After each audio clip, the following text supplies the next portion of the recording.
war. We like war. We're a warlike people. We like war because we're good at it.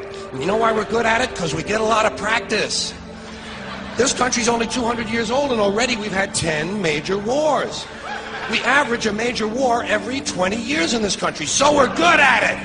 And it's a good thing we are. We're not very good at anything else anymore. Huh? Can't build a decent car, can't make a TV set or a VCR worth of fuck. Got no steel industry left, can't educate our young people, can't get health care to our old people, but we can bomb the shit out of your country, all right?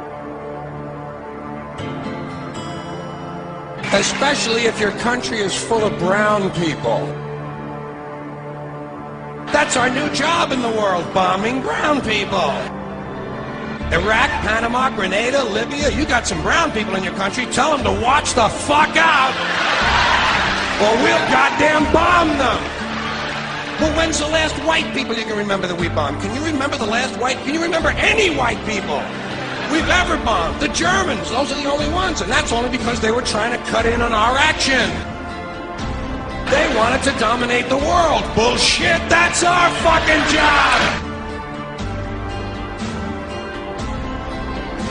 Now, you probably noticed I don't feel about that war the way we were told we were supposed to feel about that war, the way we were ordered and instructed by the United States government to feel about that war. My mind doesn't work that way. I got this real moron thing I do, it's called thinking. And I'm not a very good American because I like to form my own opinions. I don't just roll over when I'm told to. Sad to say, most Americans just roll over on command. Not me. I have certain rules I live by. My first rule, I don't believe anything the government tells me. Nothing. Zero. Nope. And I don't take very seriously the media or the press in this country, who in the case of the Persian Gulf War were nothing more than unpaid employees of the Department of Defense, and who most of the time function as kind of an unofficial public relations agency for the United States government. So I don't listen to them, I don't really believe in my country, and I gotta tell you folks, I don't get all choked up about yellow ribbons and American flags. I consider them to be symbols, and I leave symbols to the symbol-minded. Now, to balance the scale, I'd like to talk about some things that bring us together. Things that point out our similarities instead of our differences. Because that's all you ever hear about in this country is our differences. That's all the media and the politicians are ever talking about, the things that separate us, things that make us different from one another. That's the way the ruling class operates in any society. They try to divide the rest of the people. They keep the lower and the middle classes fighting with each other so that they, the rich, can run off with all the fucking money. Fairly simple thing, happens to work. You know, anything different, that's what they're going to talk about. Race, religion, ethnic and national background, jobs, income, education, social status, sexuality, anything you can do, keep us fighting with each other so that they can keep going to the bank. You know how I describe the economic and social classes in this country? The upper class keeps all of the money, pays none of the taxes. The middle class pays all of the taxes, does all of the work.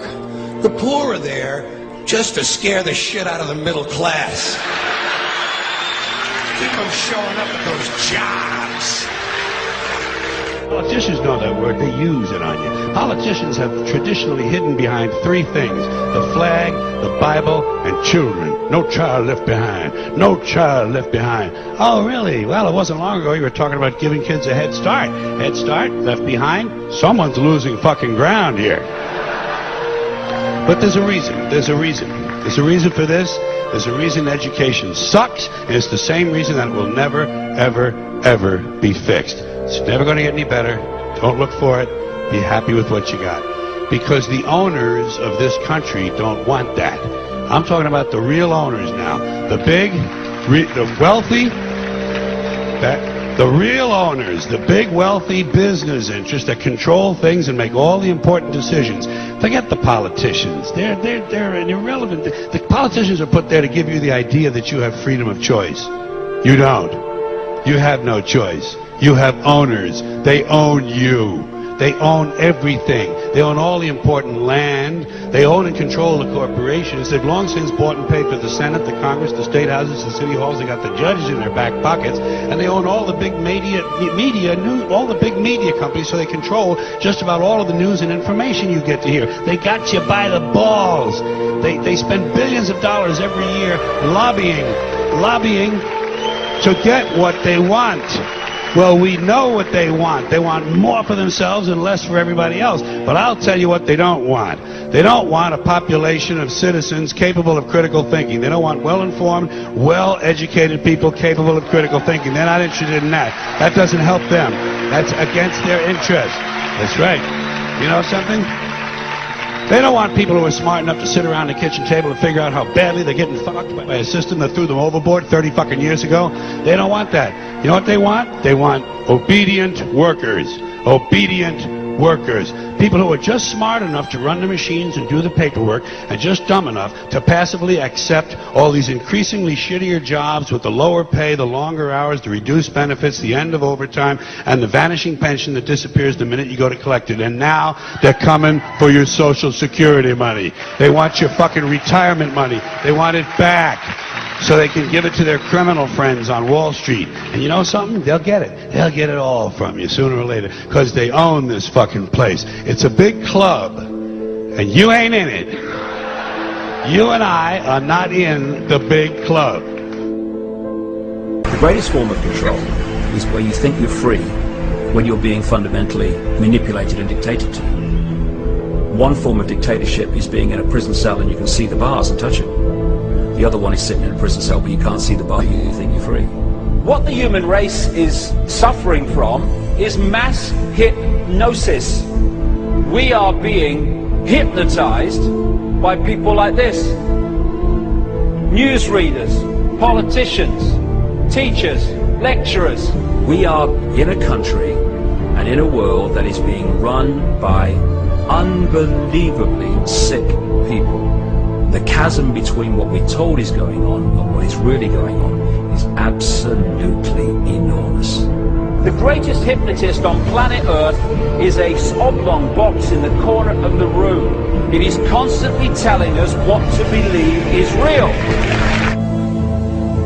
Historically, the control and manipulation of political opinion has been the Freemasons' main weapon in gaining control of countries and states. Once in control of the rulers and politicians of a country, laws and political structures could be changed in accordance with their agenda.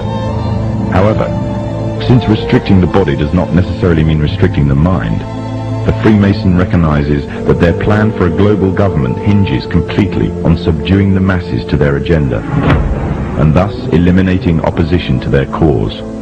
And the greatest threat to their plan, posing more danger than any army or law, is the threat of a free-thinking mind. In order to eliminate this threat and to achieve their objective, the Masons have set about the boldest plan ever devised: the complete control of every aspect of human life, your life. And the weapons they are using against you are in your very homes, entertaining you and your children, and gradually indoctrinating you without you even realizing.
talking about the fact that a war is rich old men protecting their property by sending middle class and lower class young men off to die.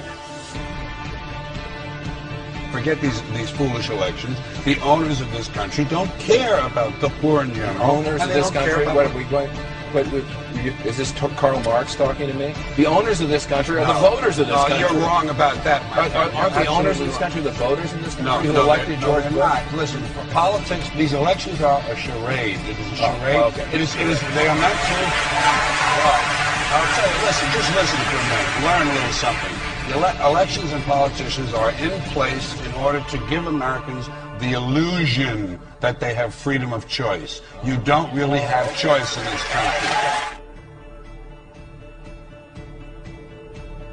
All the things that are important reduced in choice. Newspapers in a city, how many? Used to be 3, 4, now it's 1 or 2. They're owned by the same people, and they also own a radio station. Give these people a voting day every year so that they'll have the illusion of meaningless choice. Meaningless choice, that we go like slaves and say, "Yo, I voted." The limits of debate in this country are established before the debate even begins, and everyone else is marginalized and made to seem either to be communist or some sort of disloyal person, a kook, there's a word, and now it's conspiracy. See, they've made that something that should not be even entertained for a minute, that powerful people might get together and have a plan. Doesn't happen. You're a kook. You're a conspiracy buff. Conspiracy buff. Not as a result of a conspiracy, but because... You don't need a formal conspiracy. Right. When interests converge. These people went to the same universities and fraternities. They're on the same boards of directors. They're in the same country clubs. They have like interests. They don't need to call a meeting. They know what's good for them. And they're getting it. And there used to be 7 oil companies. There are now 3. It will soon be 2. The things that matter in this country have been reduced in choice. There are 2 political parties. There are a handful of insurance companies. There are about 6 or 7 information things. But if you want a bagel, there are 23 flavors because you have the illusion. You have the illusion of choice. Right. You don't think the real important choice. There's no freedom of choice. That's a great point. Comedian George Carlin has died. A spokesperson says he suffered heart failure in a California hospital last evening. I had to find, one time they wanted me to find out if there was such a thing as a poison that was undetectable, especially one that seemed to mimic a heart attack, that would kill someone, but it would appear that they had a heart attack. I did find such a thing. Does this pistol fire the dart? Yes, it does, Mr. Chairman, and a special one was developed which potentially would be able to enter the target without perception. The poison was frozen into some sort of dart, and then it was shot at very high speed into the person. So when it reached the person, it would melt inside them, and the only thing would be like one little tiny red dot on their body, which was hard to detect. There wouldn't be a needle left or anything like that in the person. But also the toxin itself would not appear in the autopsy? Yes, so that there was no way of perceiving that the target was him. That's a great point.